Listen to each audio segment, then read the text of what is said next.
ગાય માતાને આપણે રાષ્ટ્રમાતાનો દરજ્જો નથી આપી શક્યા હજુ સુધી. આપણે સનાતન ધર્મની માત્ર ને માત્ર મોટી મોટી વાતો કરી રહ્યા છીએ અને આપણે સ્વીકારવું પડશે. સનાતન ધર્મનું પ્રથમ મૂળ છે ગાય માતા.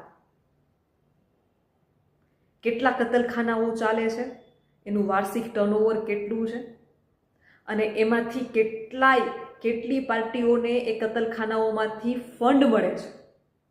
આ બધી વિચારવા જેવી બાબતો છે. માત્ર સનાતન ધર્મની વાતો કરવાથી તમે કે હું સનાતની નથી બની જવાના. આપણી ફરજમાં એ પણ છે કે આપણે અવાજ ઉઠાવીએ અને ખોટું થાય તો બોલીએ. પાર્ટી પ્રેમી હોવું અને દેશ પ્રેમી હોવું આ બંને વાતમાં ખૂબ ઝાઝો ફરક છે. તમે જાતે વિચારજો કે તમે કોઈ પણ XYZ કોઈ પણ પાર્ટીના પ્રેમી છો કે દેશ પ્રેમી છો. જો તમે દેશ પ્રેમી હશો તો તમે કોઈ પણ પાર્ટીને ચાહતા હશો, કોઈ પણ પાર્ટીને પોતાનું એક આદર્શ માનતા હશો, તો એ પાર્ટી ખોટું કરે તો એનો વિરોધ કરવાની તાકાત પણ તમારામાં હોવી જોઈએ.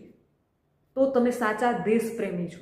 રાજકોટની જાગૃત જનતા દ્વારા જે સવાલો કરવામાં આવ્યા છે, એ જાગૃત જનતા કહે છે કે અમે જેટલા કોર્પોરેટરોને ચૂંટીને સત્તામાં બેસાડ્યા છે એ બધા અત્યારે આરામથી સૂતા છે.